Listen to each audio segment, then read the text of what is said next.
Hi, today I'm here with Dan Mazmanian. Dan is a sales leader. He's worked with really successful companies in B2B SaaS, and obviously he's worked with a lot of different marketing teams. Dan, thank you so much for being with me today. Very nice to be here. Thanks, Caroline. So, the question I have for you today is, as a sales leader, can you tell us about a marketing campaign that kind of stood out for you and why did it stand out? Sure. Yeah, probably a few I could draw from, but one in particular that I liked was at a previous company, our product was a financial wellness app that we sold to large enterprises, and they offered it to their employees as a benefit to help employees budget better, to save for retirement, to pay off debt. And ultimately, what we were trying to do is get people to change often sort of unproductive financial behaviors. And so a big part of the product was trying to incorporate the latest in behavioral psychology and behavioral science to kind of nudge people to take better financial actions. And so we had a behavioral psychology team, the leader of which ended up writing and publishing a book, which was kind of broadly on the topic of um, as I think about designing programs or building products, what are some of the latest concepts of behavioral psychology that I can include to help sort of enhance the success of those programs? And when that book was published, the marketing team at the company put together what I thought was a very successful campaign over a period of months. It was actually kind of a set of different campaigns, but I guess it would roll up together under one kind of single one.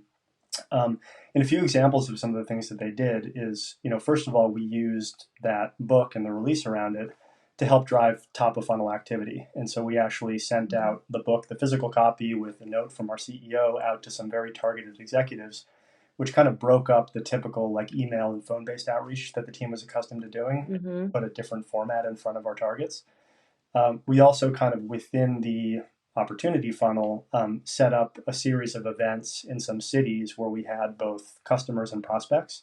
And we brought together a group of people and we had sessions that were not about our product, but broadly on this topic of behavioral psychology within our buyer audience was human resources. So within their domain, Mm-hmm. how do you think about incorporating these concepts? And then with customers, we sent complimentary copies of the book and offered to help them think more broadly about sort of incorporating some of the ideas, again, sort of above and beyond our product.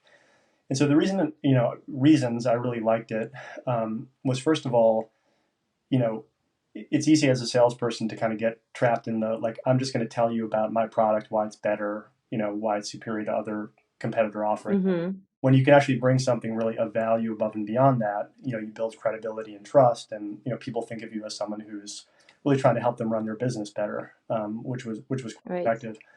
I also liked that it really spanned the funnel. Like as I mentioned, we were doing things at the very top of the funnel with it. We were doing things within the opportunity cycle. We were doing things with customers, and so it had uses in various points of our revenue process, which was great. And we were able to kind of create a multi-channel approach where, as I mentioned, we had physical copies of the book going out. We had like a sort of a digital way of communicating. We had events. It just had a lot of legs in different areas, which ended up being a very successful campaign for us.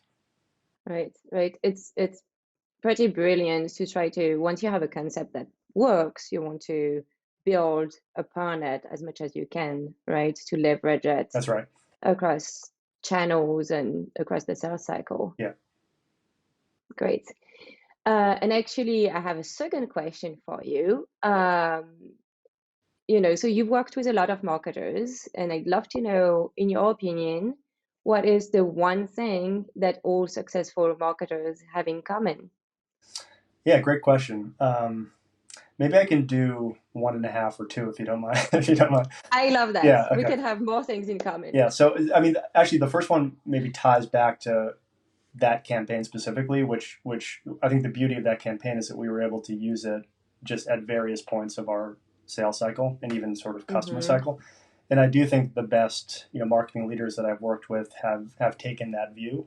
I think sometimes um, and maybe it's based on the stage of the organization, but there can be a inclination to think about marketing as like our job is to fill the top of the funnel for the sales team, and Mm-hmm. obviously that is incredibly valuable as a sales leader to have marketing qualified and sales qualified leads coming in.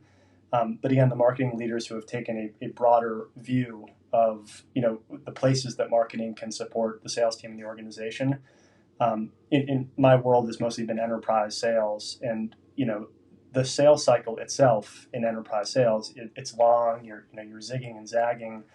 You have many stakeholders involved. There are various points in that Mhm. process that marketing can be a resource for sales to help unstick places that were getting stuck or kind of get out ahead of problems that you may be seeing kind of later in the process. And then again, there's so much to do on the customer end that can be helpful in terms of driving cross sell and upsell, using successes here to fill the top of your funnel bit. Like just that broad view of where marketing can contribute. I think the best leaders, and I think it's probably obvious, but have that perspective. Mhm. And then the second thing I would say, and I think this is something that is easily said but not often done, which is I think the best marketers that I've worked with have been excited about, proactive about just getting out into the field, like with salespeople, Mhm. in front of prospects, in front of customers, because you could have the best communicating sales and marketing leader internally, like they work together great, there's great feedback loop, but things are going to be missed. Like the salesperson is not going to communicate everything that they should. They're going to take for granted that I understand something, think the marketing person understands it, but they don't. Like there's just so much room Right. for a miss on communication. And so I think the more that marketing professionals and leaders can get out in front of prospects and customers, hearing what's happening, really understanding those segments, really seeing the places that things are getting stuck, they can bring so much more value that way. Because sales teams and individuals can get sort of emotionally invested in their sales cycles. And I think the best Right. ones can keep a sense of objectivity about what's happening. But, you do get tied up and maybe lose sight of what's happening. So someone with a little bit of a different perspective who's thinking like a marketer, I think can bring so much to the equation, but they have to get out there to be able to see those trends and be able to, I think, really find ways to deliver more value. So again, I think it's something that it's often talked about, but really just finding those opportunities for the marketing team to really see what's happening in the field can create so much value Mhm. down the line. Has been my experience. Yeah, yeah, and that's a great point. Not only the marketing leader, but I think the marketing team, right? Like, if you think about the people that are writing your content, if you can put them in the sales call so that they can listen in, then they will relate to the customer way more than if someone just tells them this is the problem that the customer has, right? Exactly. Yeah, there's so much room for sort of things getting lost in translation. Like hearing it first, there's no substitute, I think, to hearing it firsthand, Yeah. being able to then action it somehow. Yeah, definitely. That's great advice. Great points. All right. Well, then thank you so much. I think that was really insightful and helpful. So thank you for sharing this with us today. Yeah, glad to be here. Hope it's helpful for your audience.